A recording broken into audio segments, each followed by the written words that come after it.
This interview and this discussion has commenced. So saith the Queen.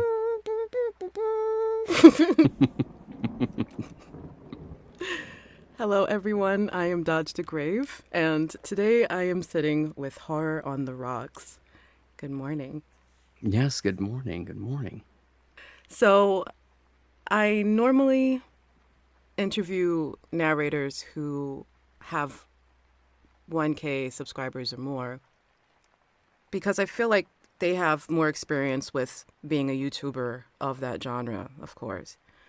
But I asked you on because I think there's something that can be learned from someone who is close to the 1K mark, but still feels like they're still trying to find their footing in a way. I'm not gonna cry. So, well, no, thank you. No, I appreciate that. I mean, and that makes sense too. I mean, at least somebody who's been doing it for a minute. Mm-hmm. But it's yeah, absolutely. Because I'm still trying to figure it out. I reach out to some of my fellow narrators a lot about just questions about things that they do and how to become better. A lot of it too is I feel it's just trying to find your foothold and who you are Mm-hmm. and your identity and not just being another. It's like, oh, it's another narration channel, but Mm-hmm. to be authentic and offer some more individuality and personality into it as opposed to just, hi, welcome to my channel. I'm gonna read some new stories now. You like stories? Stories good. Exactly. I think that that is so important to say that you're still trying to find your way because you get those people who come in who have maybe one or two videos on their channel and they're like, I'm good. Like, I'm ready to go. Where are my 1 million Yeah, at? where's the one Where's my mil? Plata button? Where's my where's my award? I'm here. You're welcome. Thank you. Subscribe. I am the gift in your life that you didn't know that you needed. Yes. I feel like we all kind of like hope and wish for that. Mm. We know that it's not going to happen, but it would be nice to like you post a video and the next day you have 1 million subs. But that's just not how it works. No, no, this is work. This is so much work and it's so much, It's not easy it's not easy and there's a lot of time you being alone and trying to figure things out on your alone own in your dark in room. your dark room. Yes. With your family and friends not understanding what you're doing. Why is it taking so long? You Yes. don't understand. You'll never understand me. It's not a phase. I can't believe you don't know who Let's Read is. How do you, it's not a phase, yes. Oh, my wife, like, I mean, on Let's Read, they posted this video. They said this. She's like, why are you in love with him? You'll never He's understand. my best friend. He doesn't know it yet.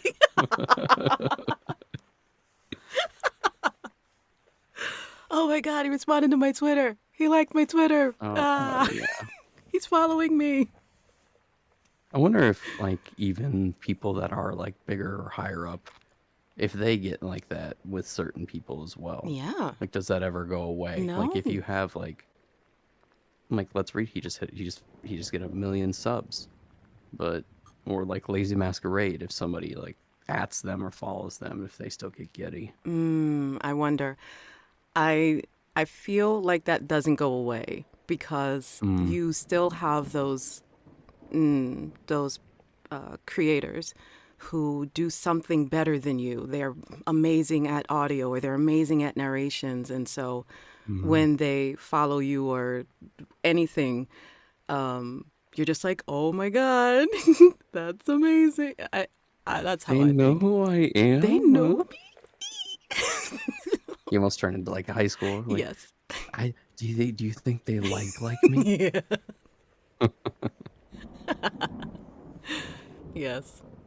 There's the rare occasion where the person is really good at narrating, Mm. but they still have to figure the audio out. Or they're really bad, they're really good at audio, but they need to get the narration right. So Oh yeah.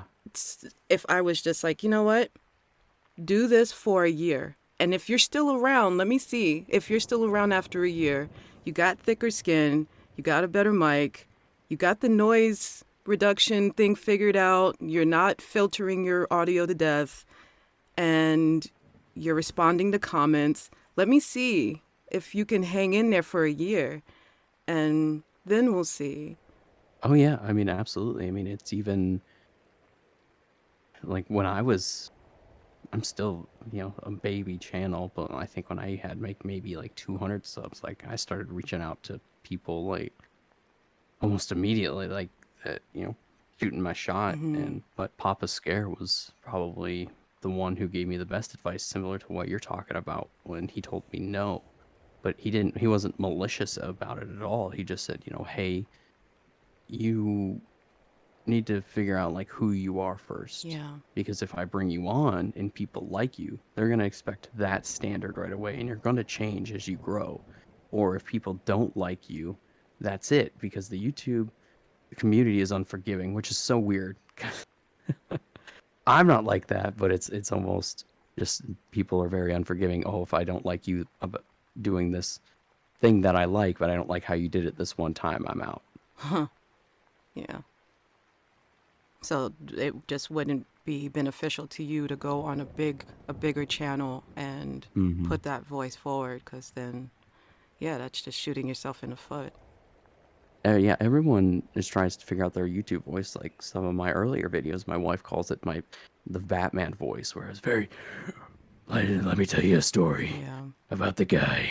I am the knight, and and trying to do that for so long, it blow your voice out. Yeah. So really trying to figure out your narrator voice too, and how that you want that to be takes time. That confidence, the confidence that you, Mm, or maybe you think you're amazing, but there's still something in how you read that shows that you have confidence in it. That's definitely something that takes time. Because, I mean, you get to that point where, and I mentioned this before in another interview with Baron Landred, how you, when you first start narrating, it sounds like you're reading a story in class, like you're reading something, doing a reading assignment. you're up at the front of class. Yes. My story is about how Ben drowned. And then at some point you get to the place where you don't sound like you're standing in front of class, and or the teacher was called on you and you're reading, and you sound like you're probably more performing, maybe, or you Mm, just have more mm-hmm. confidence in your voice, and you just sound so much better. I can't really say better, but you just sound like you're supposed to be there. You sound like a narrator and not just a reader. Yes, absolutely. That tone, because Hmm. I'd actually be curious, like what other narrators would say, because I don't know if anybody really gets into this and like I know I can be a narrator. Mm. Um, but going into that and learning, because I feel like nearly every narrator is self-taught and going about learning that craft. Yeah. So many growing pains. Mm. I would say to anyone who's first starting out, just post it. It's not going to be great. No, it's not. Get thicker skin. If you're not ready for someone to say you're crap, don't do it. What do you mean? I'm the My best. mom said I'm a I'm great supposed to have a reader. million Yeah, subs. I'm supposed to. No, everyone's supposed to love me. No, no, that's not going to happen. And they might not say you're bad, but they won't leave a comment, and they Oh they yeah. won't thumbs up your video. A, a, a lot of people that have either commented or said something, like a lot of the comments I respond to is I say thank you, and I also appreciate feedback. I want you to tell me how I can be better, especially if they're even just a passive sub. They list every now and then. Hey, how can I be better for you? Mm-hmm. What's it like on your end? And I mean, I've gotten good feedback and still stuff that I'm working on, and I think it's important. And it's uh, not only can you connect with the community, it shows you're a person, Yeah. but it's kind of that free how to be better without getting kind of gut punched and somebody just saying you suck. Did it take you time to be able to accept that, or were you always able to just to take that kind of criticism? Um, when it comes to something like this, there's a difference between, I want to get better energy and screw you energy. Mm-hmm. Mm-hmm. And something like this isn't screw you energy because I love harnessing screw you energy. But that's because that's directed in a way to to to show the person that they're wrong. But in something like this, a lot of the times people are genuinely saying like, "Hey, can you do this?" or "Can you turn down the audio or whatnot?" But there is a value in people saying that you're wrong Mm. because you know uh, I've always you know even in my uh, approach to working with people when I do therapy is they assume the person that you're listening to knows something that you don't. And so 9 out of 10 times somebody says that you suck, they're just saying that.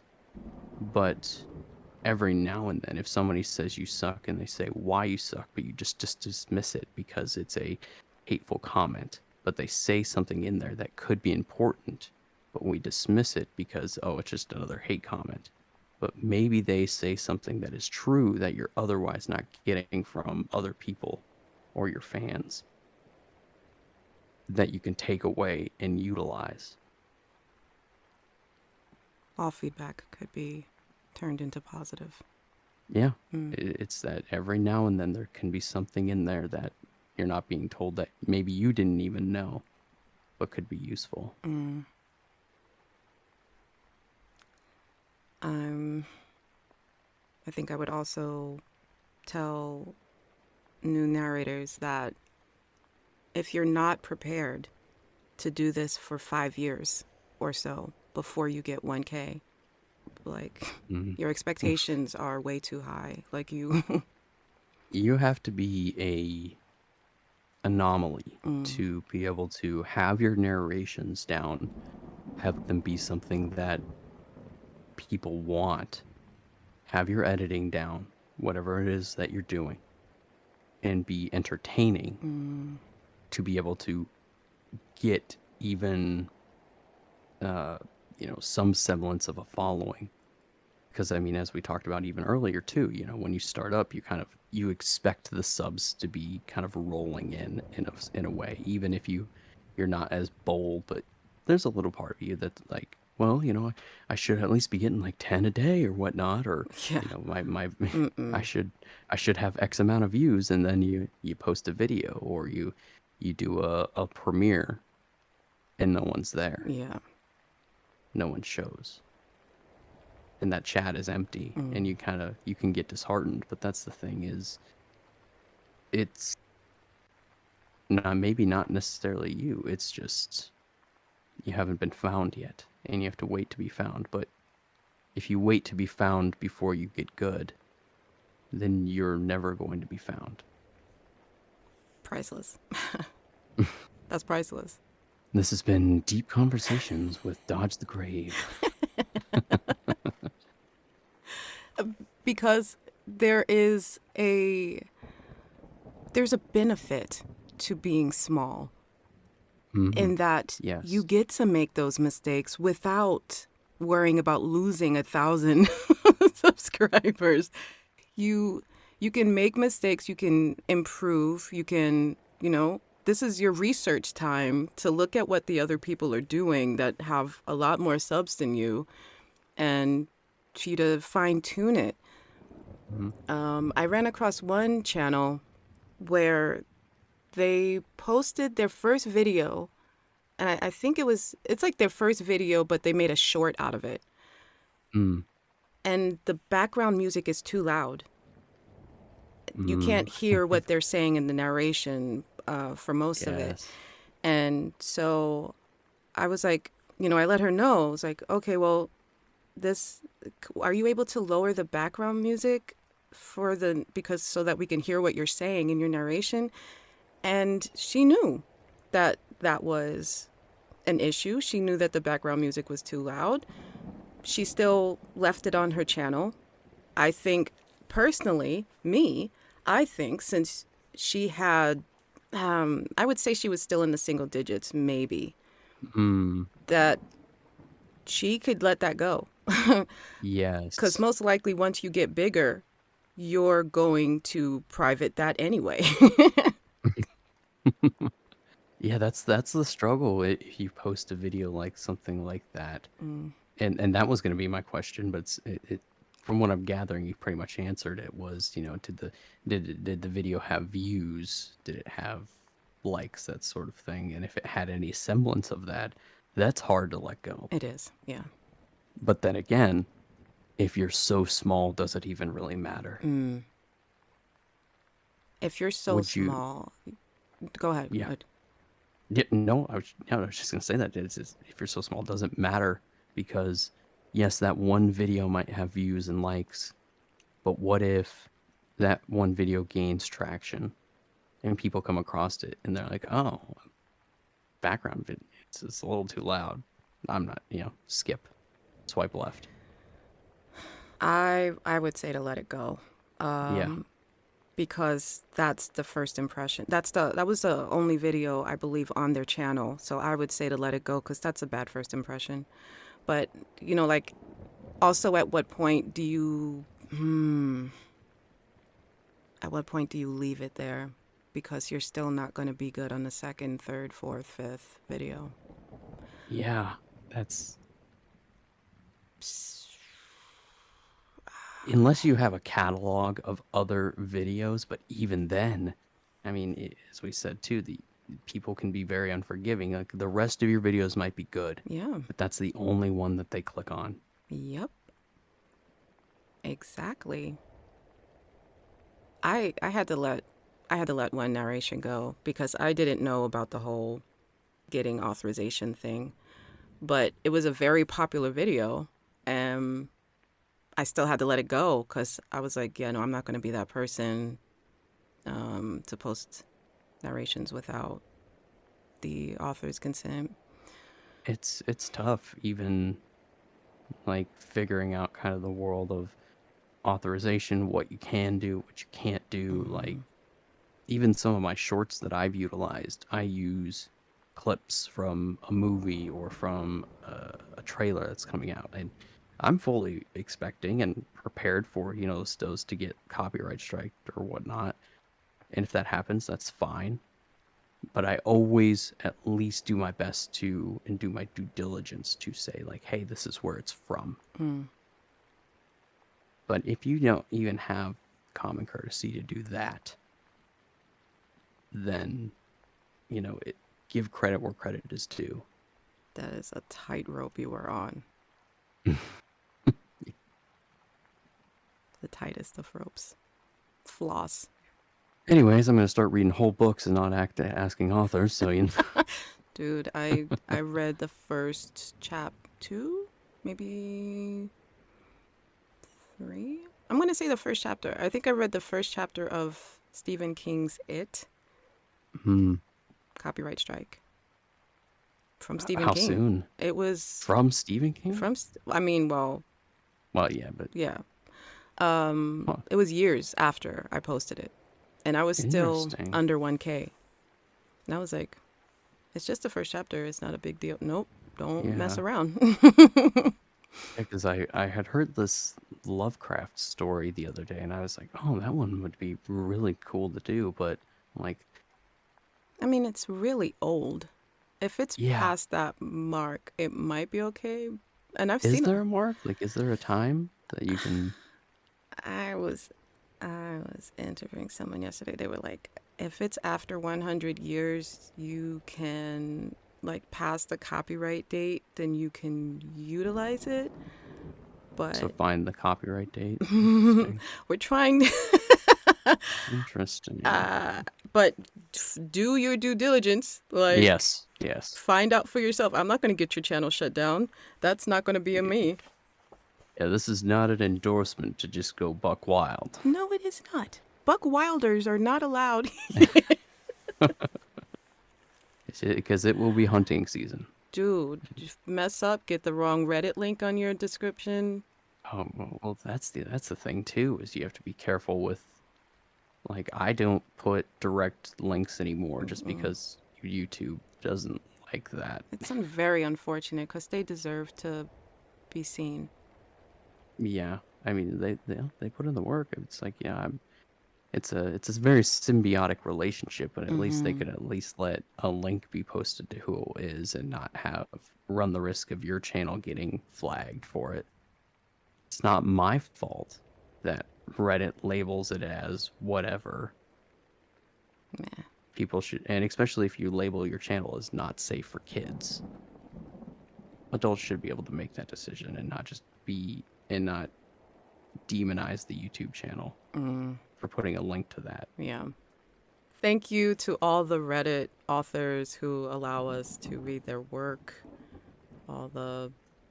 Just the posters on Reddit that allow us to read their true stories. Thank y'all so much, because where would we be? The fact that you let us post your work on our channels is truly an honor. So thank you so much. Yes, it's very greatly appreciated. One of these days I'll be monetized. Just because you get 1K doesn't mean you're monetized. So No, I mean yeah, you still have to put in so much work, and even for a semblance of I guess we'll say, to get into that whole realm, I've heard from what I've been told, is there's a lot more that goes into it than people just thinking, oh, I'm monetized, I'm gonna make the big bucks. definitely not true. No. Dang. And yeah, you still need those watch hours. So even if you get your family and friends to click on the video, they'll need to watch it. Get that playlist ready and just have them play your videos. It's so much more hard work than you're expecting. And I'm glad that I didn't know how much work it would be, or else I'd be like, oh, do I even have time for that? Mm-hmm. No, it sneaks up on you.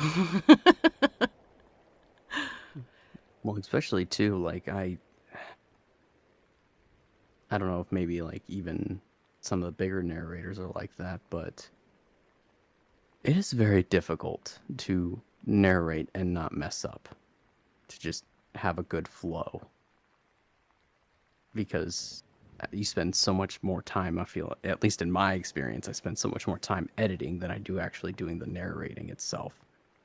And being able to take the time to do that, it is grueling. Let's say for a 30-minute narration, how long would that probably take you to edit? Ooh, so see, that's a complicated question, and I'll tell you why. Because for me, I have in my head things that I want to do. I love editing from the sense of, okay, for this video, I think it would be really cool if it had sounds like the person ran down the hallway, and I do running footsteps if I want to incorporate that. Or do I want to have a background video going on? Or do I want it to be, what do I want it to be? Because sometimes I'm like, I can do Nexpo level stuff. I can incorporate this type of visualization. And then I dive into it, and it's just so much. So it really depends. But if I'm just going to say a standard narration, 2 hours maybe? Complete time, including editing and everything else? Really? We're talking Maybe. about audio editing and getting the visuals and putting it in a video? Well, if I'm saying just a standard narration, no like visuals or anything like that, just a Oh, standard narration, a couple hours. Now, if it's for one of the ones where I have like visuals and things, mm, that is like 5 hours, maybe 5 plus hours. you're still doing good. Like, Well, like I will be anal about it though because I'm so, I guess I'll say, terrified of if I don't post something tonight, mm, then are people going to like, oh, they don't have a video tonight? Like, what the heck? yeah, okay. And so you like sometimes I feel bad because I want a video to come out and I don't feel like it's done, but I'm also terrified that if I don't get it put out, then that's me losing the subs that I not losing the subs that I have, but like they don't come to my channel for that video of whatever day of the week it is. Mm, Or and I'm not continuously growing and getting that exposure being so small. okay. You're still doing good, honestly. Because when I was a smaller channel, it took me weeks. Did you just like get into like for you, is it more of the audio processing? Are you, as my good friend Phoenix Fire says, an audiophile? Uh, Or are you I was just horrible at editing audio. Mhm. And I was one of those people, stop clicking the pen, put the pen down. And and I was one of those people who had to get visuals for every part of the story. So I was doing a lot of searching. I really wish there was an easier way to find visuals. Like Mm, I do all of my I don't do my audio editing in Filmora. I do that through Audacity, but I do everything else through Filmora, which I now have a love-hate relationship with. right.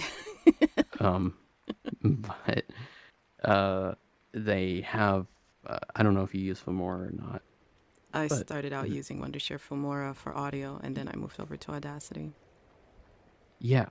So like when it comes to visuals and effects, they have a lot of really good things, Hmm. and they also have a kind of like a semi-direct link to Pexels or whatever that video site is. But even that's just not like it's difficult to find what fits because I have seen some channels where they'll just throw in any old visuals and it's like that doesn't really match what you're talking about. It kind of does, but it just seems like you're just throwing this in just to throw it in. Yeah. And for me, I'm meticulous about that. Yep. Pexels, Pixabay. Yep. Pixabay, yeah. That one too. It's hard. Yeah, you have to search really, you have to search really long for maybe the one that you want. Yes. Mm-hmm. And be prepared to like alter it if you need to. But yeah, there should be more, and I believe there's more, and of course there's better, but we're not going to pay for better. Mm. Oh yeah. Well, especially not at this stage. No. I mean, there are some sites that I have found, but they're not very pocketbook friendly. Mm-mm. They're great. Yeah, and don't get me wrong, you get what you pay for, but it's like, could you make it a little bit more accessible? They that is the common a common struggle for a YouTube narrator who is small. Do I spend money when I'm not making any money from this? Mm-hmm. Is this is this wow, my tongue is broken. Is this a worthwhile investment or am I just throwing money down the hole? Yeah, that's the other thing too. Is like every now and then, like if I'm spending a lot of time on a video that I Mm-hmm. want, when I get into that, is that thought does creep in of, do I do I really want to put this much work into this Yes. to get maybe 100 views? Granted, it has the opportunity to maybe grow, and so you have the potential of that happening, but it's a gamble Yeah. if that's going to happen or not, and Yeah. you're beholden to the algorithm. And Mm-hmm. so it's like, well, if I put in all this work and it does well, great. But what if I put in all this work and it doesn't, and I'm so small? Yes. Very dual and conflicting thoughts. And we're talking about monetary, expenditures. What about the time that you could be spending with your loved ones or your family or your children? Mm-hmm. You're taking that time away from them as well. And fortunately, I don't have that problem. I don't know how relationships would have worked if I was in my room editing all day and they were doing whatever they do all day, and them needing more me time, Mm. and me feeling conflicted, like, but I need to get this video out. Like, can't you just give me another week? I was gonna say, like, it's you, you do the thing where you trick yourself and them, but not intentionally meaning to. They're like, "How much longer?" And you're like, "Oh, maybe like 5 minutes." Yes. It's not 5 minutes. It's like another hour. It's at least another 3 hours. Oh, like maybe 5 minutes. I'll be Yes. there in like 10 minutes. To tops. I'm in the last part of my editing. That's the hardest part. Everybody knows that you're lying. You, them, your video knows that you're lying. Even your video knows. Come on, buddy. You know we're not done editing. We're not that close. Oh my gosh, your friends, your pets, your Mm-hmm. children, your job, everything suffering. Mm-hmm. Are you ready for that to be a YouTuber? Come on down. Come on down. Well, that's the thing too, is like you have to want it because it is a labor of love. Because if you Absolutely it is. yes, you have to put in that work, but I mean it's very easy. You could just do a narration, maybe do some small edits, and then post it. You could do that. You could. Can't say that you're gonna have a lot of success, but if you look at nearly any type of YouTuber that you follow or whatnot, most of them have been on and doing it for years. Think of the big name ones: PewDiePie, Markiplier, Jacksepticeye. Those guys have been at it for almost 10 years to get to where they're at. Mm-hmm. Let's Read has been doing it for 8+ years.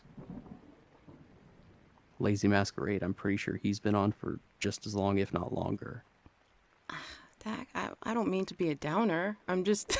No, it's not being a downer. It's just that's the thing too, and we do that with life. We want the gift at the end. We want our cake right away. But we don't care. We don't give a damn about how the cake is made or how much time it takes to make it. We want it now. But that's just not how life works. The world owes you nothing, and you have to be willing to go out and do it. Now, granted, you can have help along the way. If you're a narrator, doing collabs, having a good people in your corner to tell you, hey, you could be better at this. But at the end of the day, it's something that you have to want. And if you don't know what your want is, then what are you doing? Wasting time. You're wasting it. I keep turning this discussion into a philosophical life lessons with Dodge the Gray. We'll be back. I can't hear that. Your noise gate is cutting that out. Was that a horn? That was me doing that kind of like classic like 1940s radio. Ah, nice. I can picture it. I can imagine it in my Well, mind. we'll be back with Dodge the Gray. Coming back with life lessons for you and your family. That's too commercial. Do you have trouble mowing the lawn? This new technology will.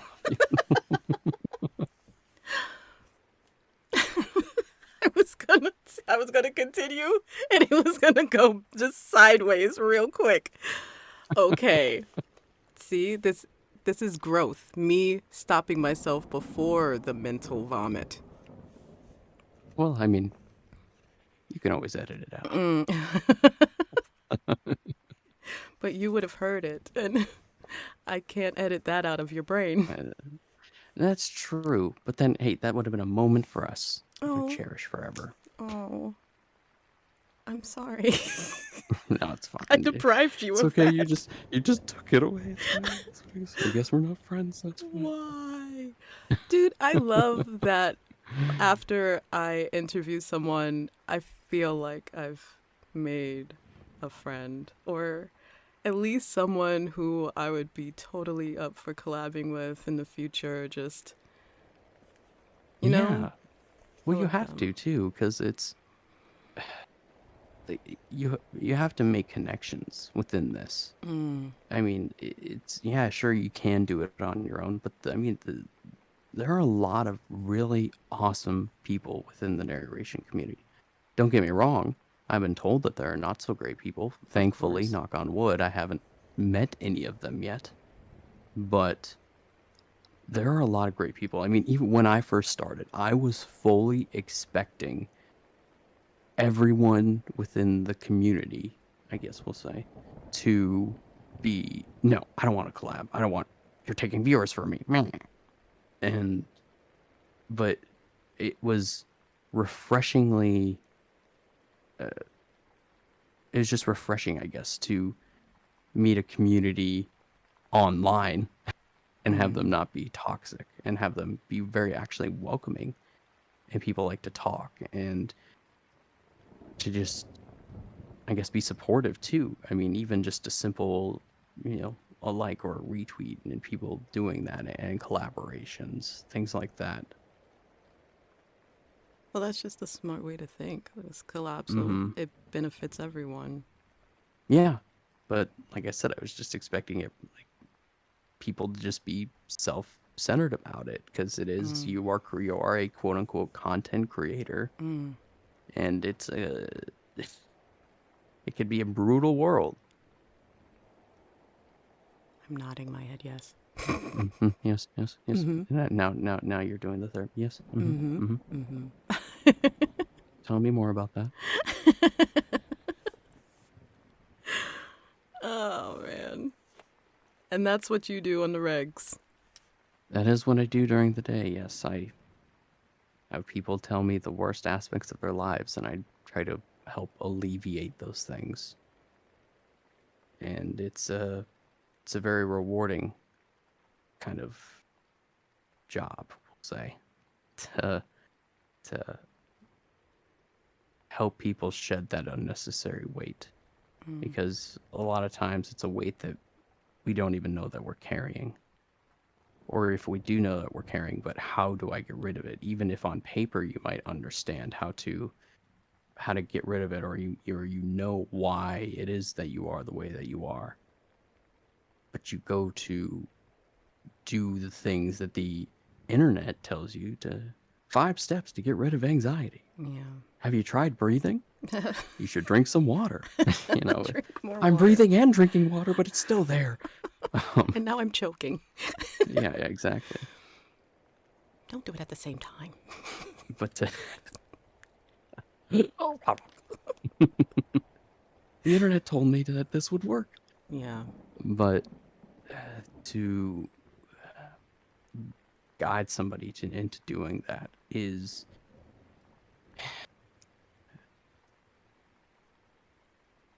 it's a type of just very rewarding feeling because you want to help others, be quote unquote people again. Mm. And a lot of times people lose their identity. They're stuck in a rut or they feel like they are undeserving unforgiveness. And that's the biggest thing I think I run into is a lot is either, what is my meaning in life, or I am not worthy of forgiveness, or I'm not worthy of happiness. Mm. But you absolutely are, because you are not the person that was, you are the person that is and the person that will be if you decide to be. You have to decide the type of person that you wish to be. And a lot of times too, people, they run into the the kind of the roadblock of I miss the person that I was, Mm. and I just want to be like who I was. But the reality is, you will never be like that person. But as I said, you get to decide the person that you wish to be. And a lot of times, that person that you were was decided by outside factors, how you were raised, what happened to you, what didn't happen to you, your hardships, what the internet and TV told you should be like. But as I describe it with people is I describe it like closing a book. You close the book on that version of you. But now you get to build the person that you wish to be like, and that can be both intimidating and empowering because you get to decide. So if there are, aspects of that person that were good, that others enjoyed, that you liked, you get to replicate that and build that into the new version of yourself. Mm. But you have to want it. It's easy on paper. On paper, I can give you all the tools you need. But you not only have to find which ones work for you, but you have to be willing to voluntarily engage in stress. Because when we voluntarily engage with stress, then that means that we can have more clear neural pathways of thought and behavior. It's easier to be happy or feel happiness, to plan, etc. But when we involuntarily engage with stress, even neurologically, our brain pathways switch to being a prey animal, to being defensive. It's difficult to think, it's difficult to push out negative emotions, difficult to see any sort of positives in the world. But when we voluntarily engage with stress, then that is more associated with a challenge proponent. This is a challenge for me, Mm. and something that I can win, something that I can do. Yeah. It's almost as if, like you're almost kind of like preparing yourself for battle. Mm-hmm. Um, and when you know that it's going to be something tough, as opposed to putting on shin guards and getting punched in the face, like putting on, it catches you off guard. But when you're prepared for it and you're ready for it, it's more of an adventure than a challenge. Yeah, it's that. It's at least within the brain. They Mm-hmm. call it the challenge system. The challenge system, which is more associated with positive emotion. Voluntarily engaging in stress, that approach and challenge methodology. The best way that I could describe it to people is if you ever played sports, or if you ever, you know, skateboard, Mm. or you go to the gym. You're voluntarily engaging in stress. You know that there's a likelihood that you'll get hurt. You Right. most likely will, Yeah. but you learn from that. You're able to take that, and you're able to say, okay, now I know what to do. But you also feel good about it. That same type of approach can be applied to hardship and challenge in our life. Were you always the kind of person that people would come to and just, Well, that's actually how I discovered that I was going to get into this. I mm, Cuz let me take you back to a simpler time. um I was on my second deployment, and my best friend, he tried to commit suicide. mm, And it was helping him through that kind of the seeds started to grow.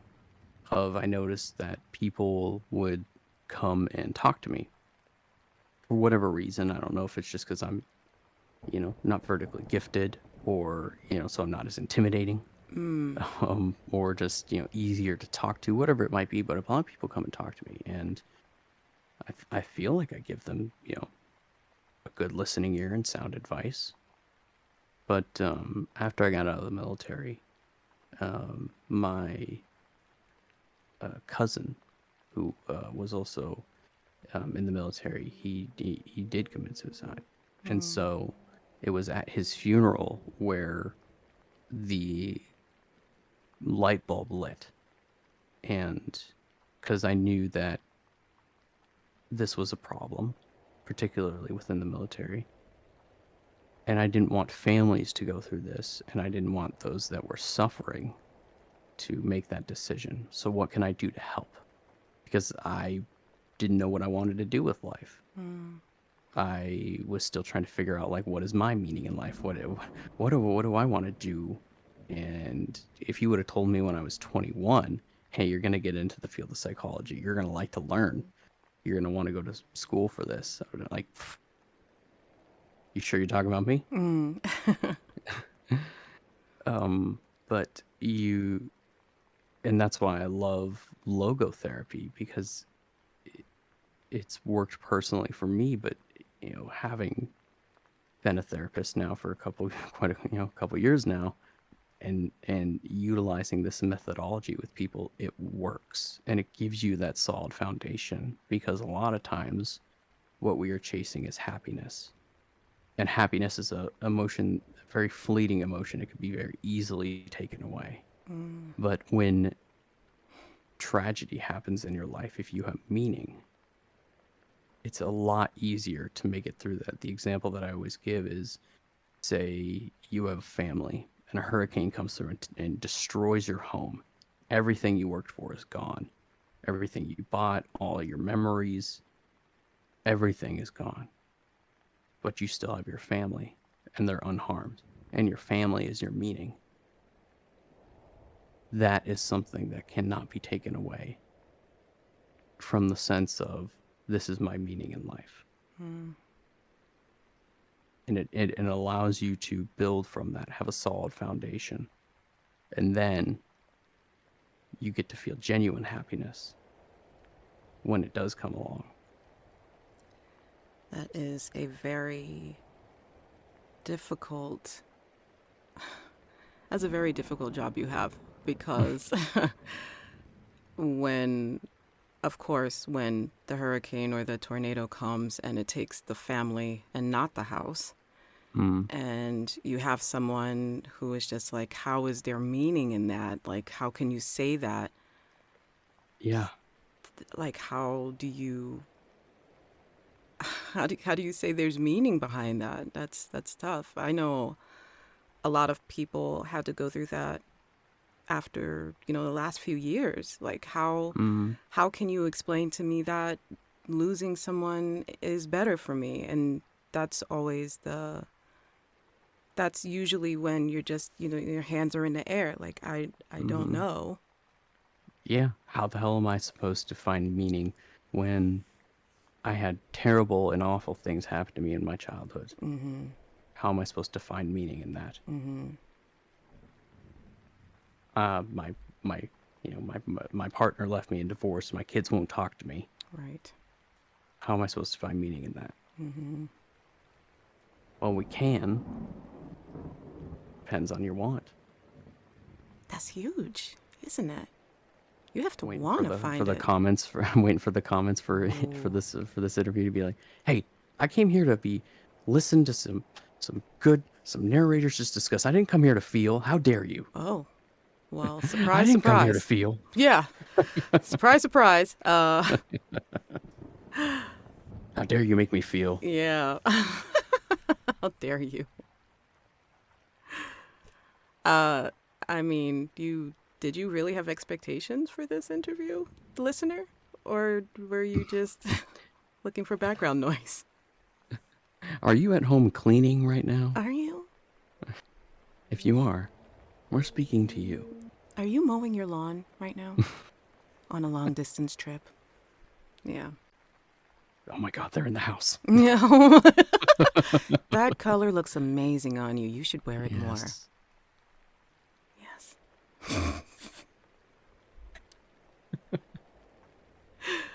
Anywho, Yes. Wow. Do you feel that your ability to empathize with people helps you with your narrations? if I do a narration where somebody is having a heartfelt or they're feeling pain, I would say yes, because I emulate either things or ways that I've heard people talk about their pain.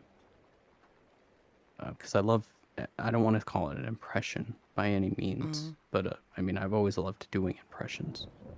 And so taking kind of that skill and also the way that people have described their pain, putting that into it, or when I do a dark entity or a demon, I'll take that kind of same energy and put it into kind of trying to manifest it into a audible form. So I would think so, but then again, I feel like almost never. If you want to be a good narrator, you have to put that either empathy or emotion into it. Almost you have to act it out. It's a scene, and Yeah. I mean, there's different listeners. mm-hmm. There are listeners who prefer not to have that. I know I've said before that I have friends that tell me that I sound too much like a narrator. Oh, God forbid. Yeah. And because of that, I'm still in the process of trying to find my voice in a way. I think the way that I can satisfy all types of listeners, gosh, you can't make everyone happy, but Mm-hmm. the way that I feel that I can reach more listeners is by doing different types of content. And Mm-hmm. so if, you have the person who prefers me to be more flat, less emoting, then there's bittersweet dreams. Go to sleep. Well, the way that you do your narrations are very soothing. Are they? Like uh, at least my impression of them is they're very soothing, and so when you do yours, I guess like that's my feeling from it. It's very soothing, even if you're doing like a horror or scary narration. Even so, it's very it draws you in, Hmm. and um and this is a more of a compliment to female narrators is it's it's nurturing, I guess you could say, and Mm-hmm. that probably goes more back to just kind of that biological kind of an internal feeling, but that's a good thing because the ability to capture and captivate and hold the attention, even if you're discussing like, and then she hacked her body away. She hid the body under the stairs. It's like, yes, tell me more about that. Yeah.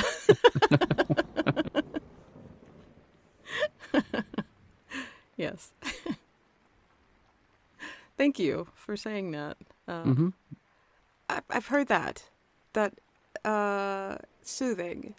But it works too. Mm. It's not like so soothing that it like takes you out of the narration, if that makes sense. Okay.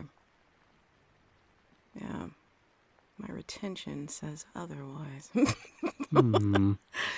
Darn you, retention. Tell me what you need. Yes, yeah. Well, that's. I never know what to make of those of those retention numbers. The stats, the analytics. Yeah, you just stare at them and you just Just why? just will them. Just try to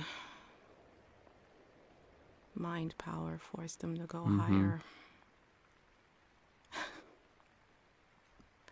I don't know. I don't know. But you have to enjoy it. Like seriously, you really have to enjoy this, or else the mentals, the mentals will kick you right in the crotch. Mm.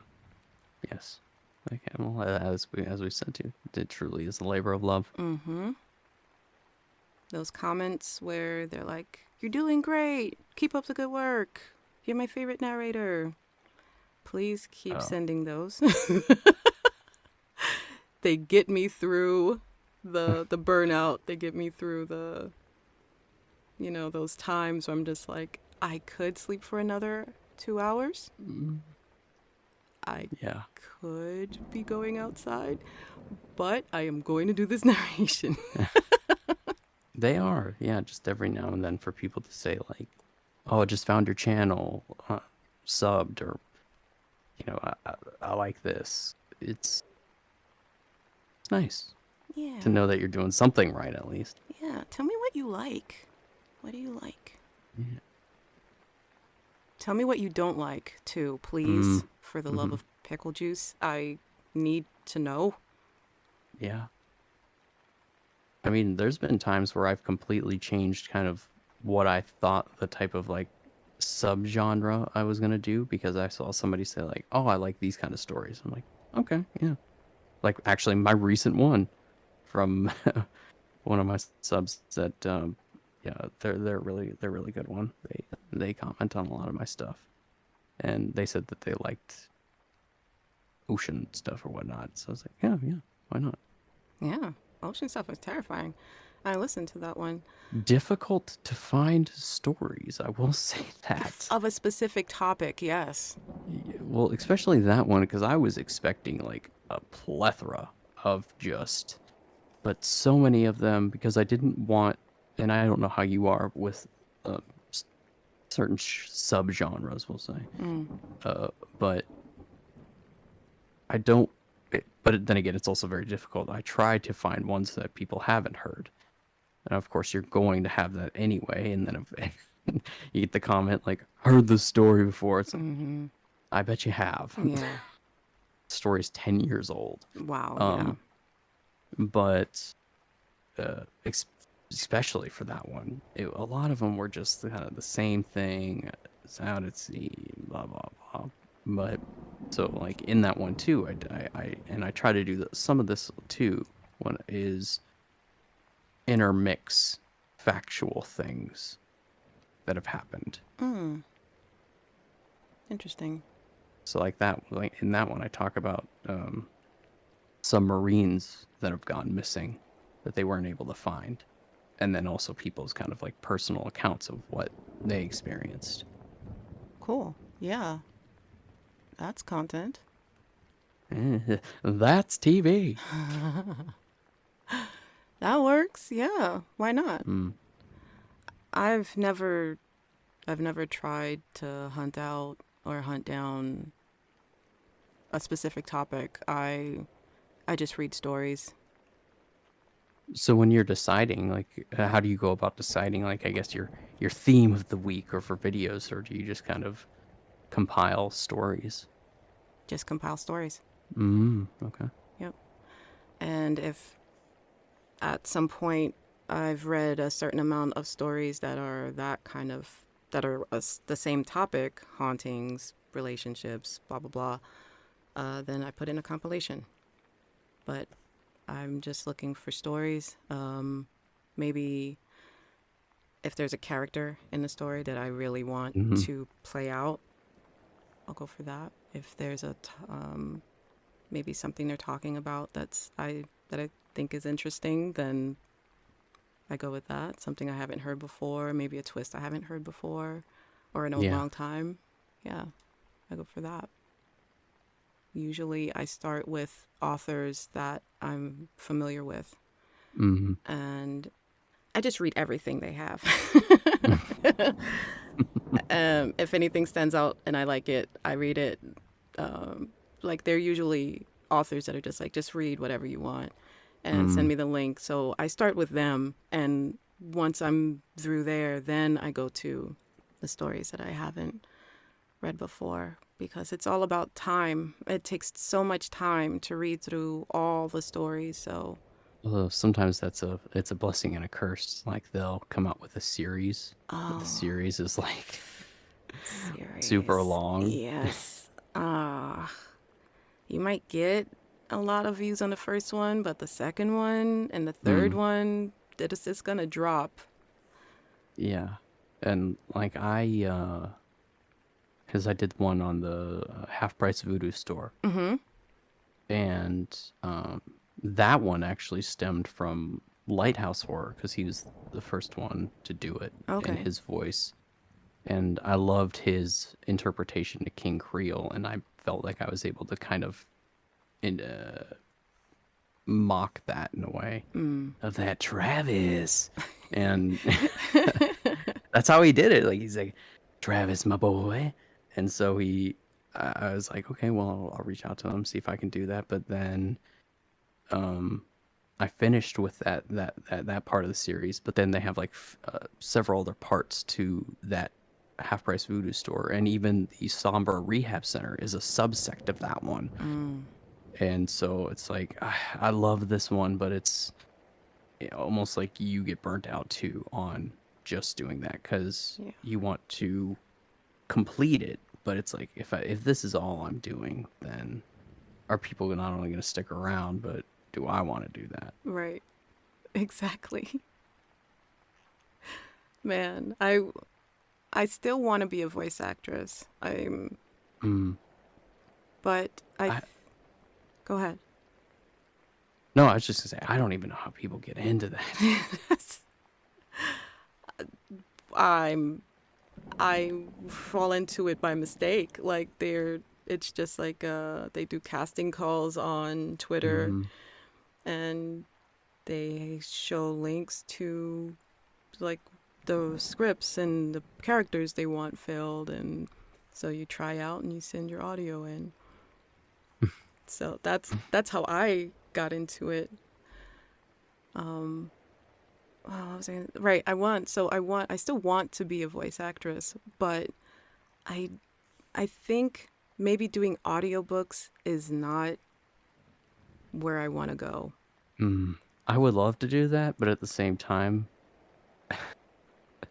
so you're spending all day in the booth reading that. Mm. I am not a fluid narrator to where there would be little to no mistakes, so they probably would get pissed off. I would really love to do like video game voiceover work. I Right. think that would be really fun. Yes. I'm waiting on one game to be finished so that I can add my audio to it. Mm. Actually, two, but that one is, I don't know whether they're going to finish that game or when. But the other one, they're moving right along, so I'm super excited. It's been like a years.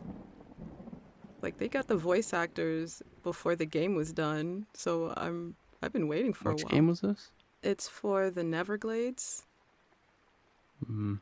It's for a creepy, I think it's a creepy pasta that they turned into like a whole series, and they're turning it into a video game. Oh, yeah, okay. I think I remember hearing something about it. Yeah. Mm. And so just waiting, and that would Mm. be my first video game. And uh but anyway, I I don't I I don't think I have the stamina for an audiobook, Mm. and that took a lot for me to accept what my shortfalls are as a voice actress. Yeah, you have to know what your limits are, Mhm. or and even like what you being honest with yourself of what like you maybe you feel like you can do something, but you know that you can't. Yeah. Yeah. I feel like if I was to be cattle prodded a little bit more, that I could, but I would prefer not to be Hmm. cattle Yeah, prodded.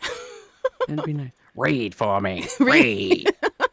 Hello, my baby. Hello, my darling.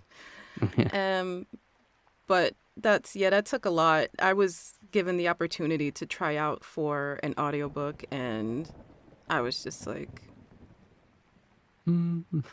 ugh.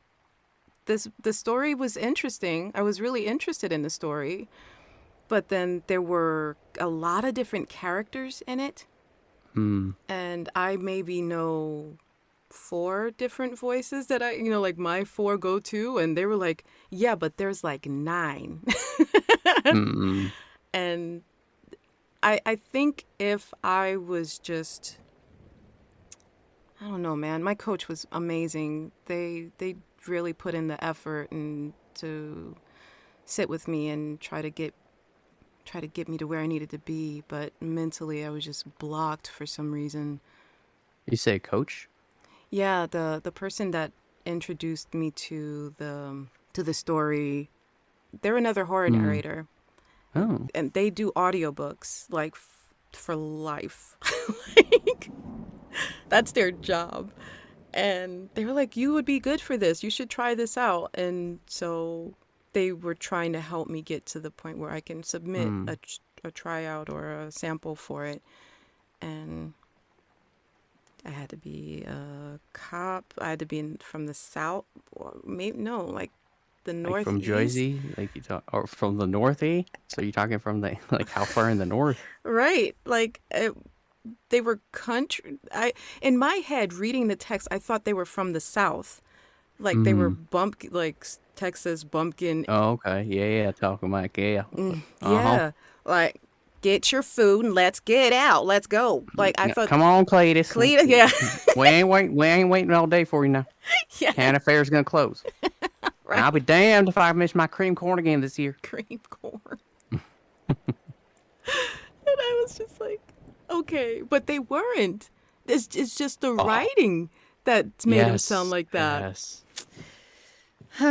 Anyway, so I'm just not that. Have you ever done a narration where you interpret how somebody's going to sound but it doesn't come out later until the narration of like what they probably do sound like and you've already recorded so much that you're just like, well, That's a mistake I only made once. Yes, so do you dry read ahead of time? I do. Yes. Yeah. Yeah, I dry read. If I'm feeling very ambitious or very ADHD, then I will go through the whole script and highlight all the things that I think would affect how I read it. Mm. I usually do that when I do collabs. When it's a collab, I dry Oh, read it. yeah, And collab. I will. what? Yeah, no, I will do that same thing too. Like I do like the dry read. I'm gonna make sure that be super anal retentive about kind of the editing and make sure it sounds better, with like even more work than I maybe would do for myself. Of course. Because I don't want to give them crap. No. And I'm even like booze. Like I sent him something and I feel like I'm a bother sometimes, but I don't mean to be with people because I want to, like, hey, if it's bad, if you need me to re-record anything, let me know. I have no problem doing that because I do not want to. If you're giving me the the honor of being able to collab with you, or you're willing to do that, I don't want to give you crap. No, that's not a bother. I'm speaking from my experience Hmm. because you could be, let's say you're sending the audio to me. I might start to feel bad if the audio isn't up to par or if I feel like there's a Mm-hmm. way that it could be improved. But if you're telling me that it's okay for me to go to you and say, this, then I'm very grateful that you said that because then that takes a lot of pressure off of me. Yeah. and I don't want them to have to really do any extra work either, Mm-hmm. Right. You don't want because to burn like bridges. they're already having to do the work for their portion of it. And if even if they have me come on for like one story, Mm-hmm. having to do any extra editing. Now some people are like that, you know. Once again, Phoenix Fire, good friend. Mm. But he is, as he will describe, he is an audiophile. He loves doing that meticulous editing of what a lot of us would go like, ugh. But he kind of prefers to. He's like, do the regular cuts, but don't do any of the EQing or any of that. Like Right. he wants to do that, and he's Right. very very good at it. Yeah. I think I'm going to start, well, unless they're a really good, unless they're really like top tier narrator, I don't have to worry about that. But Mm, you might like a narrator, but feel like the sound that they narrate in won't fit with the story, yeah, if that makes any sense. yeah. Yeah. So, yeah, please read, but could you not sound like your narrator self? Well, like when you sent me that yesterday, you sent me a raw file of you. I was Yes. like, ugh, Yeah. gross. Yeah. No one wants to hear that. Mm. Mm. I disagree. Heartily disagree. Yeah, because I wanted to see what it would sound like without. And without the filtering, EQ, normalizing, blah, blah, blah, noise reduction, all of that, Mm, because I have heard people sound amazing when they live stream, but then once you hear them in their narrations, they sound sometimes kind of muffled, mm. just distorted in some way. And you're just like, who are these two people? Did you get someone else to read this to read this narration? Because it doesn't even sound like you.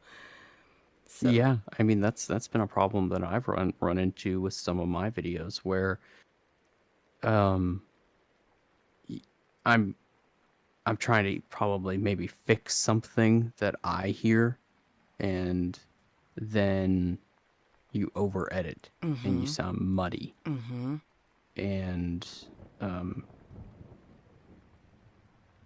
so then it's like a choice. Do I do this narration all over again, right, or do I try to at least put something out? right. So we put something out. Yeah, yeah. Well, especially being a smaller channel and wanting that growth, but then that goes back to what we talked about too. Is that going to be somebody's first impression? Mm. And it's not your typical work.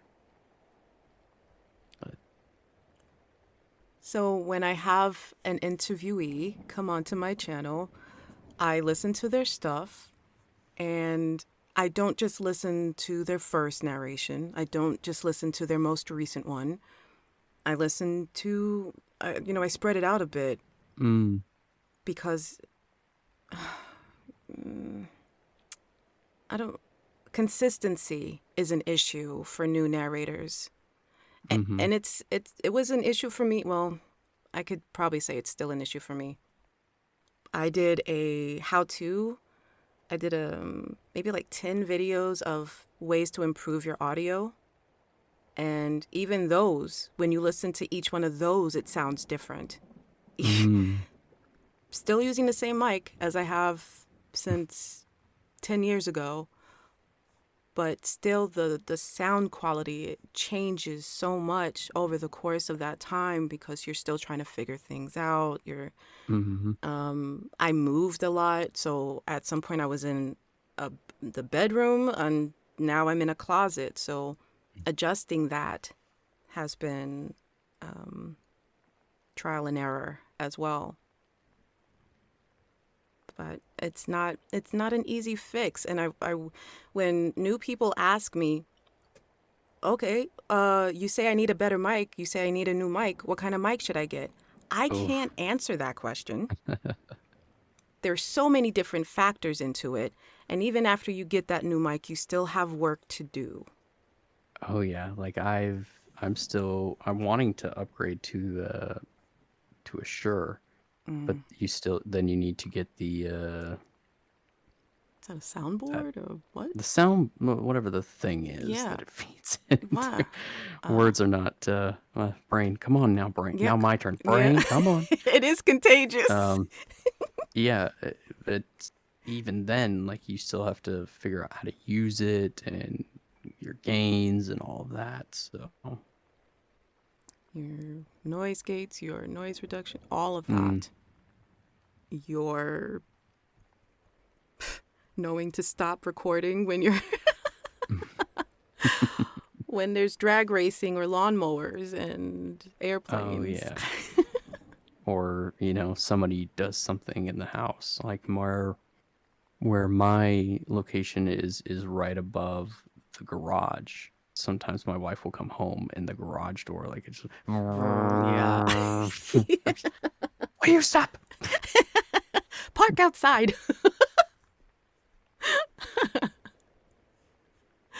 Ugh. Wow.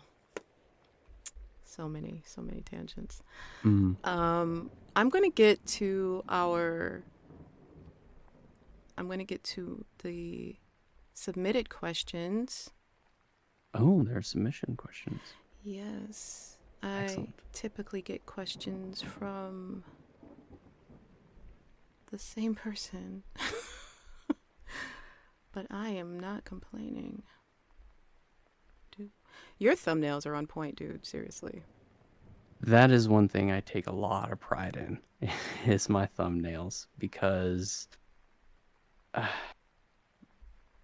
everybody like there's kind of like that like the we'll say typical thumbnail and we'll say even for horror narrations. And so for me, I I want them to reflect what it is that the topic is about. And so, yeah, I'm very meticulous and particular about how those look because I want them to be not only eye-catching but stand out a little differently. Right? At least show something about the story. Because if you listen to my previous narrations too, it's like, well, the thumbnail at least will get them in the door. That's some of my previous narrations. Because when you told me you were going to go back and listen to them too, I did for a second, and then I was immediately turned it off because Oh. something that well, no, it is good to go back because, and I know I keep referencing him, but he's been kind of somewhat of a mentor to Phoenix Fire. Is my breathing and breath. Some of my early narrations, like you could hear it. I feel like, and then they went down to the walked, and then they've been them, and now I'm very. I want to take those breaths out. I want it to be very focused on the voice and and that's where I'm kind of getting more into trying to be better about, the audio. But hey, if at least those thumbnails are bangers, then gets them in the door. Dude, if you can get them in the door. Yeah, that's half the battle right there. Mm, That's 99% of the battle. yeah. Just getting them to notice you. Yes. And I'm very like limited too, even on my thumbnails too, because I really wish I knew how. I really wish I had Photoshop, but it's expensive, Yeah. and I really wish I knew how to use it because there are certain things that I know what I would want to do, but I can't do it with the capabilities that I have now. Right. Dag. What can you do without spending any money, without any education, with limited time? And then that goes back into what we were talking about Tor before too, whereas okay, if that's something you want to incorporate. Mm-hmm. Exactly. Is it worth it? So we're going to go into the subscriber submitted questions. This one is from the Dark Cosmos. They gave us 3 questions. Thank you so much. Yeah. The first one is, what's your favorite cocktail? Oh. I was not expecting Really? A. Even though the Right? name implies it, Yeah. I don't know why. Like I just um so Buffalo Trace on the rocks, splash of Coke. What? Probably yeah. Huh. What is that? I don't know. So Buffalo Trace is a whiskey Mm, and it is a they've become very popular strangely over the last few years. Um but they're very very smooth. And then um that splash of Coke to just kind of take the bitterness away because I'm not kind of I can drink it more just like typical on the rocks, but um I'm a sipper. So, and I will continuously kind of do that, and it's difficult to enjoy straight completely. So, but then again, I like other things too.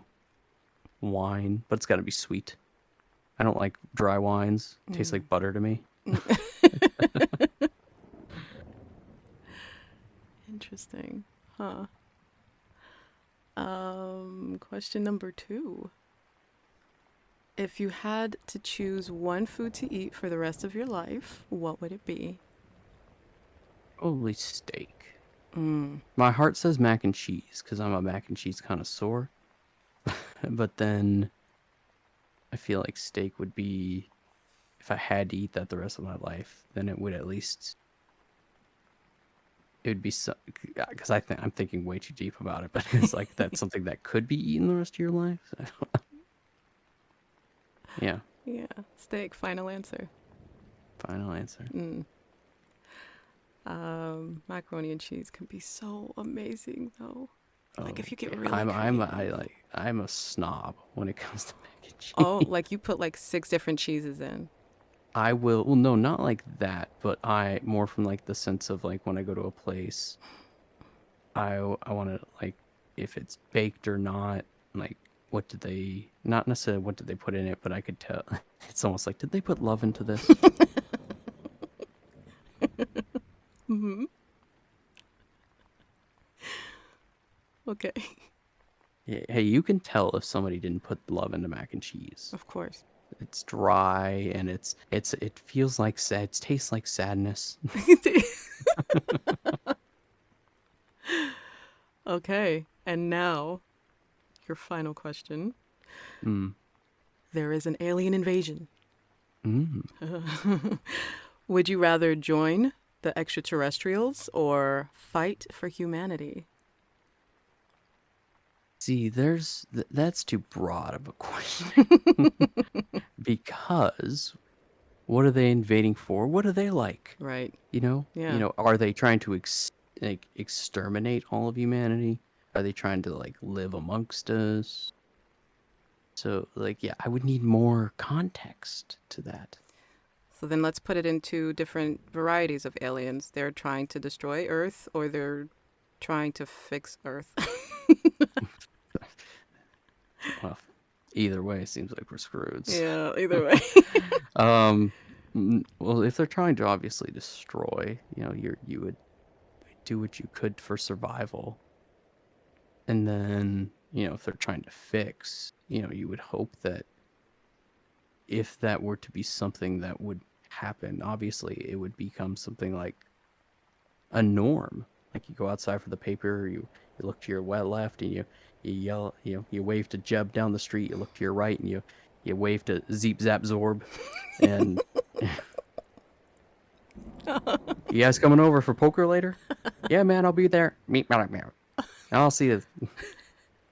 So, yeah, I guess it would just depend. Hmm. I feel like I haven't gotten an answer yet. But I gave you several variations of an answer. All right. All right. I hope that is sufficient for you, the Dark Cosmos. That was all. That was all the questions that they had. Do you have any Okay. questions for me?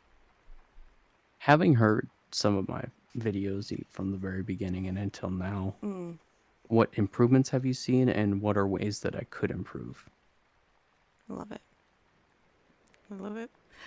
So I've noticed that the consistency of the audio and finding your voice. I think that's still something you're still trying to get a hold of based on what I've heard.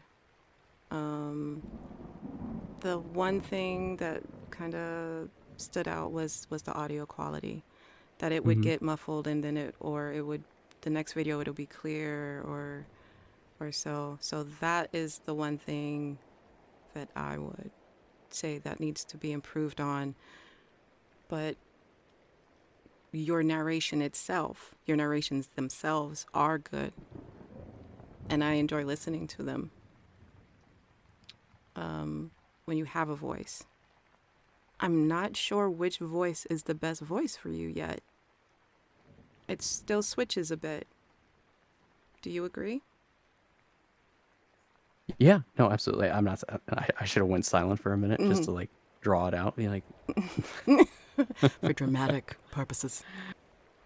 yes. Mm. No, it does because, um, like even like I said, my earlier stuff tried to be a lot more brooding and dark, Mm-hmm. but and then sometimes they'll be a little bit more like this, where they're kind of the Mm-hmm. more almost like that natural, and then Yeah. I let it go, and or if I'm playing, switching between a character talking and then going back to narrator voice, it's not as fluid. And yeah, no, absolutely. I mean, it's audio is is the biggest thing is that I'm wanting to get more consistent at, and I believe that there are elements absolutely that I know of to stay away from. I mean, like before, we started, and I talked to you about like even just the background ambience of particular uh artists that you get it from. Like there's one that I love getting his stuff, but anytime I use his stuff, that audio, no, almost like no matter what I do, it's always so much louder than me. Mm. Yes. And because I love his stuff, because I don't know if you noticed this or not, but I have like an 80s kind of retro thing going on, Mm-hmm. and he does really great 80s kind of retro songs, but they're just so loud. So I just kind of I don't use this stuff anymore, and I feel bad because I love using it. But also is meaning consistency of mic placement too, and how far it is away from my mouth or Mm-hmm. how close it is. And then enunciation as well Yes. is something that I feel like I'm improving on, but I could absolutely still keep improving because there are certain words where they jumble together, and also slowing down. That's a skill that I'm still trying to master. So you don't want to just and then he went to the car, and then I got out of the car, and then the rain was coming down, for effect and breathing. Yeah. Yeah. Yes. Absolutely. All those really fine tuning things that people don't take into account. Do you do any vocal exercises before you start? Is that a no? Yes. No, no, no, no. Yes, I do. Oh, No, okay. no, no, no, I do. Sometimes I'll sing. Mm-hmm. Um, Go on. What do you sing? No. Sometimes I will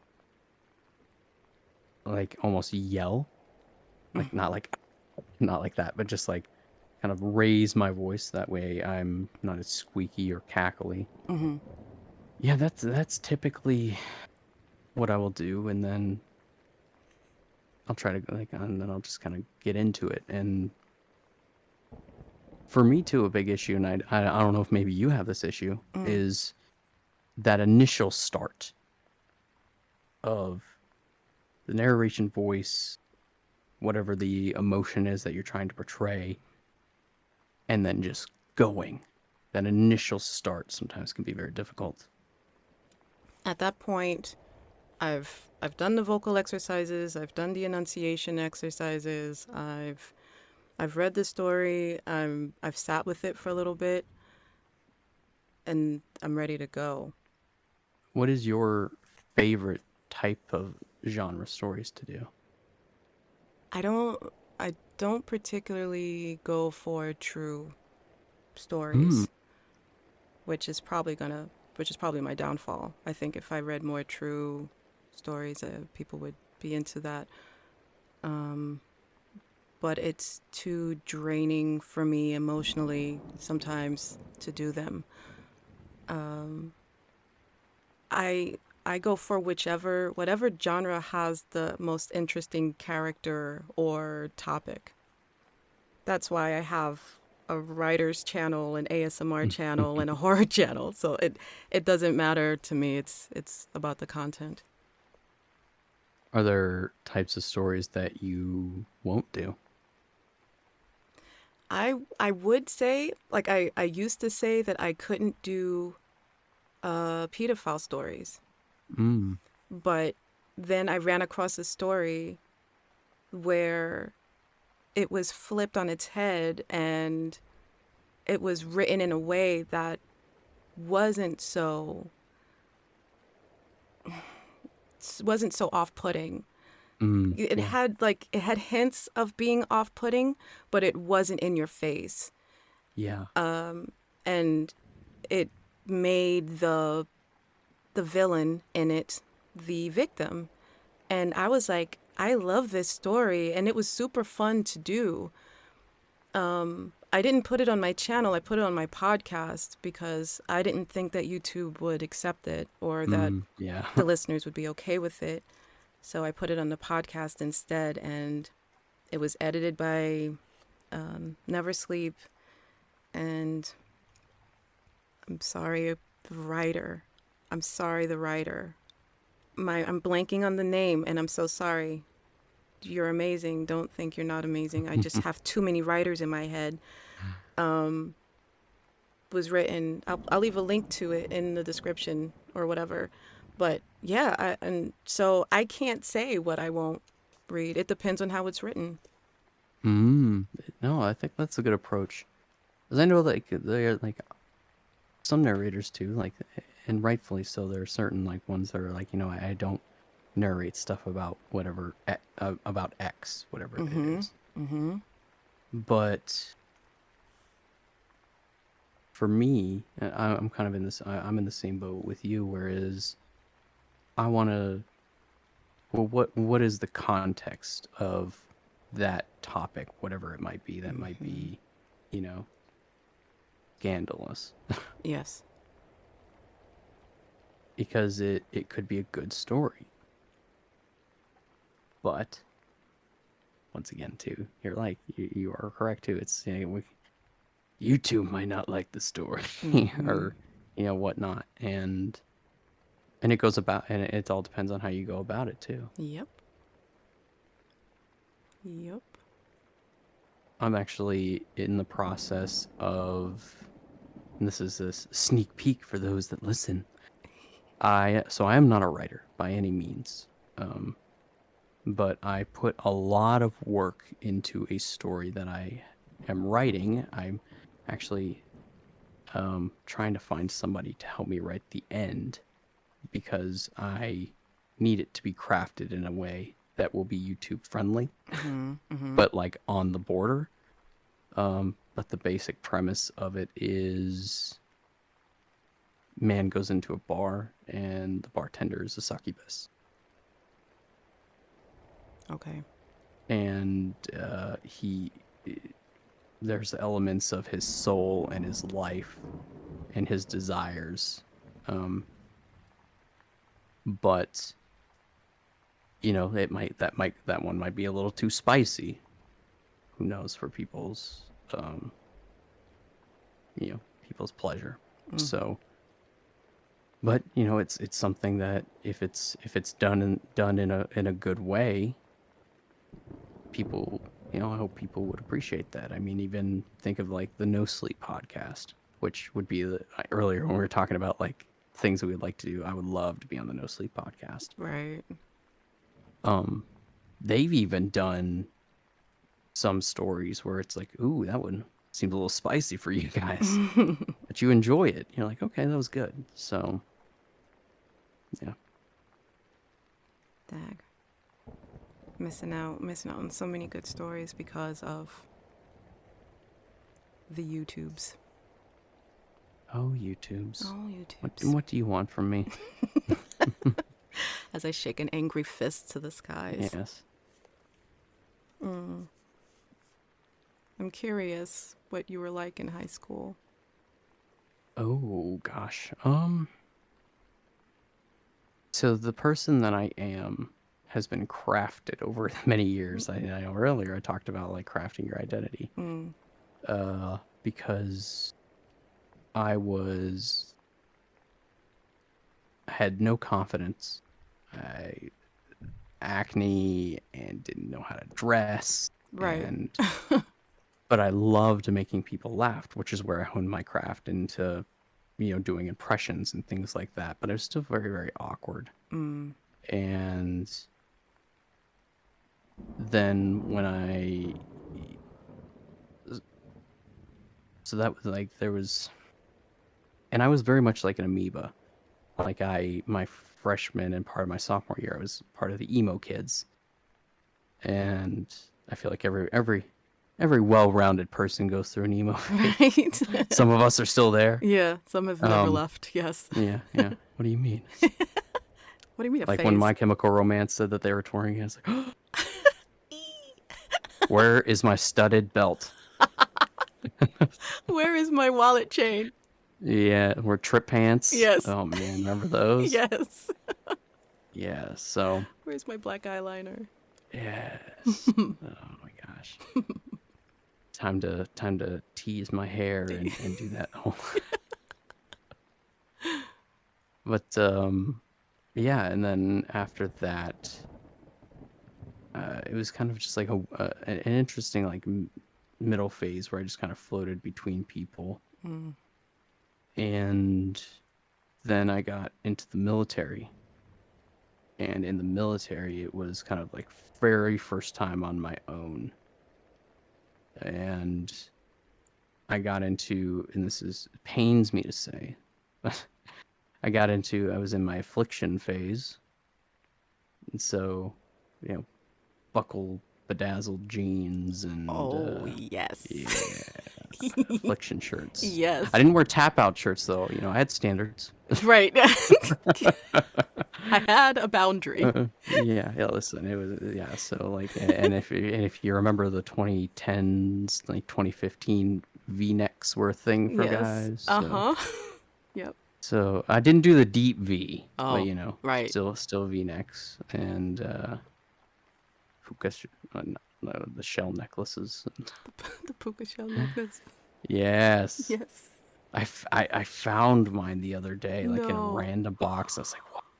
I almost put it Oh. on. I had to like, it was like it was like Like it's like that scene slowly. in Lord of the Rings Yes. when Bilbo with the ring, like, why Yes. shouldn't I keep it? Oh. Yes. Did you touch it and have like memories flash into your mind? Almost like almost put it on. It's I like, know. shouldn't I keep it? So Oh my God. Yes, the choker. Oh my God. yes. So and then I just shut it away and like hide it away like it was a dirty secret. Yeah.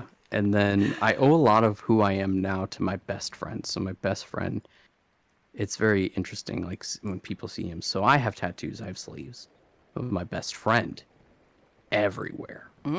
And like on his neck, and he's a big dude, but he's a dad. He just had his like fourth kid. He's a big family guy.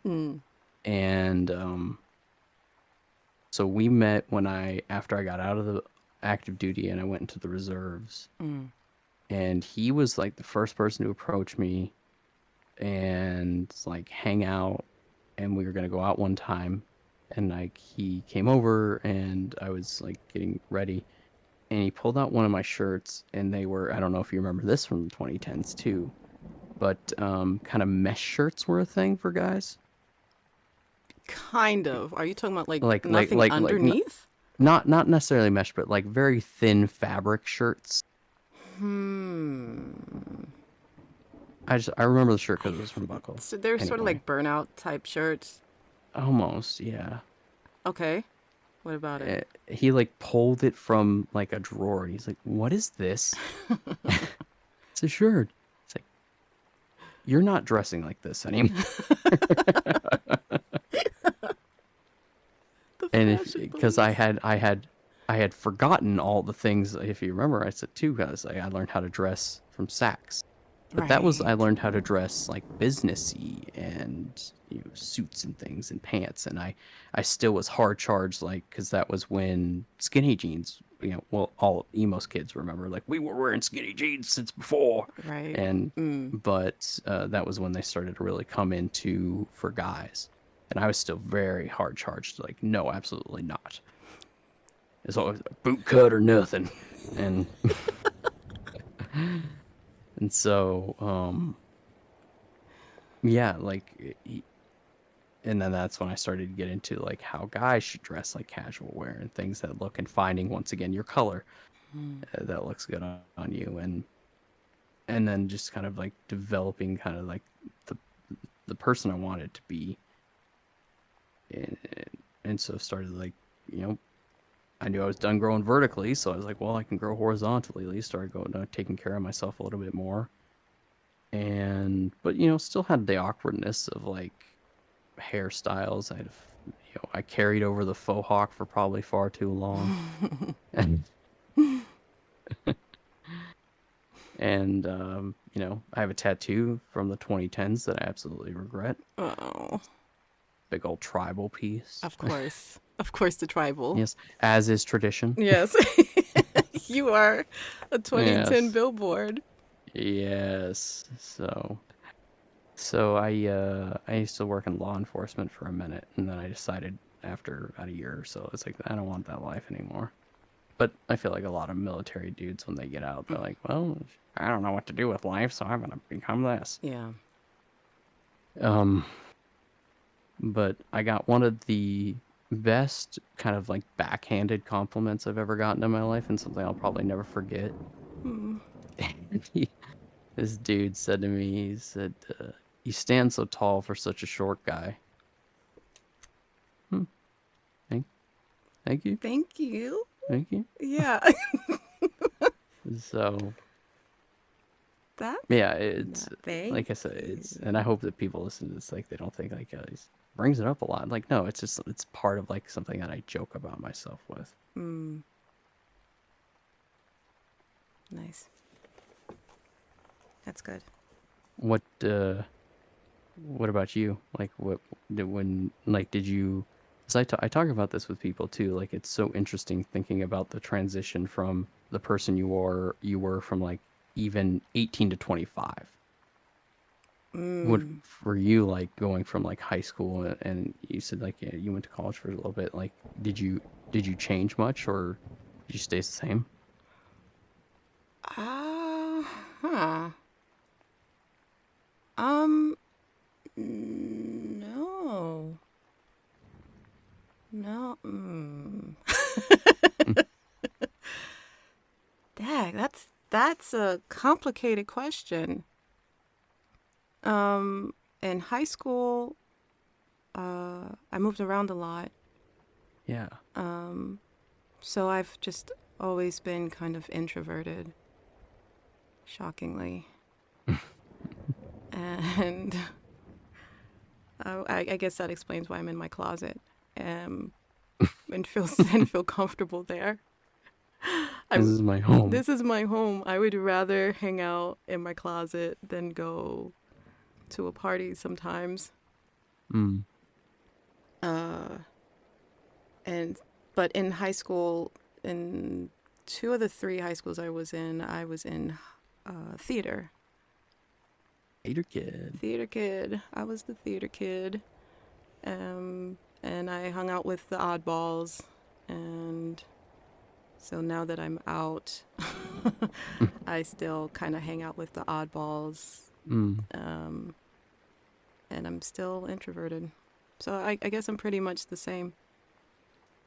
What kind of music do you listen to? All kinds. If it sounds good, I'll listen to it.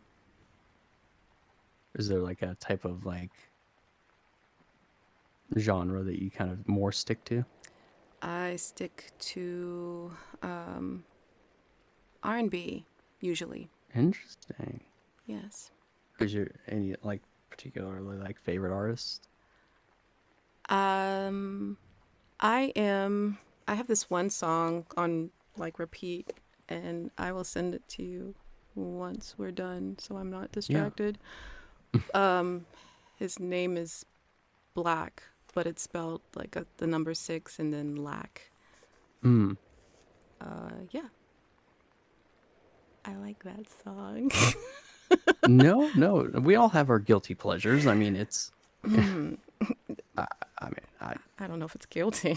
It's just a pleasure. well, no, like the way that you said, you're like, I like that song. Okay, it's like, it's Jeez, fine. stop asking questions.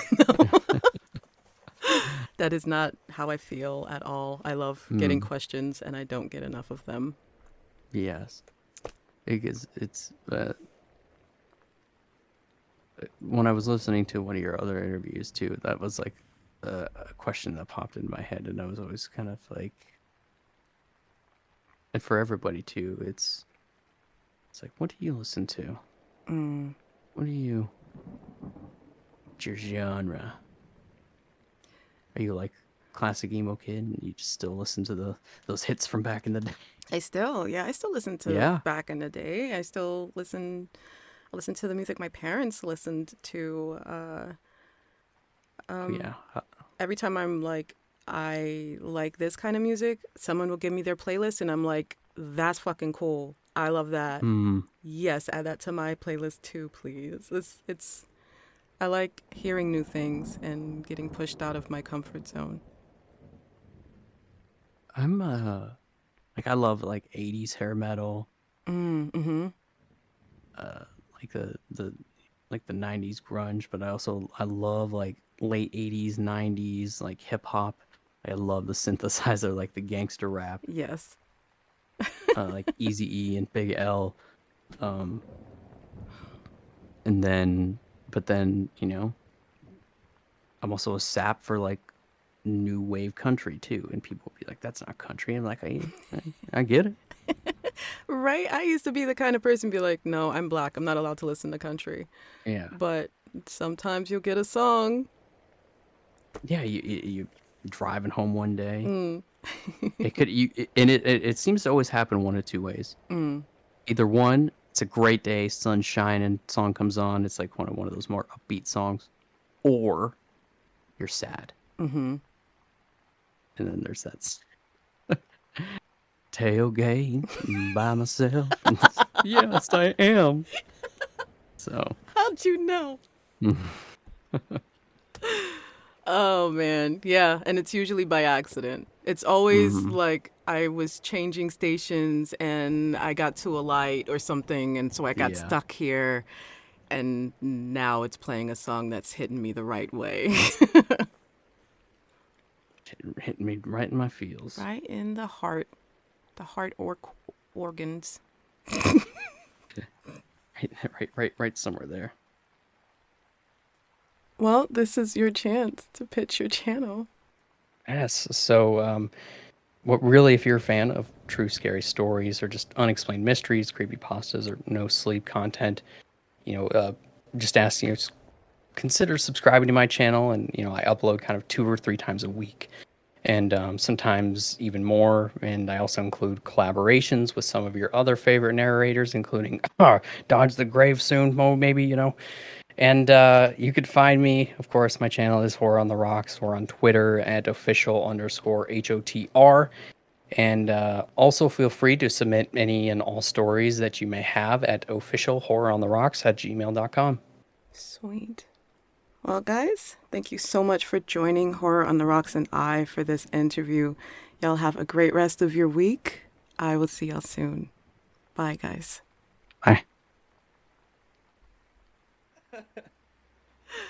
Oh man. Hey everyone. I am Dodge the Grave, and today I am sitting with horror narrator Vidith22. How are you doing, man? I'm doing great. How are you doing? Fantastic. I love starting an interview with laughter because I have laughter issues before recording. So just it's like two birds, one stone. Oh yeah, it sets the precedent, man. It's a good precedent. Ooh, set it so high. So I know that you've done a few of these interviews before already, so I'll try to make it as painless as possible. No, you're good. You're good. I'm not worried about none of that. It's fine. Yeah. Usually I listen to the other interviews that people have been on to try to at least make it so that, they're not getting the same questions, but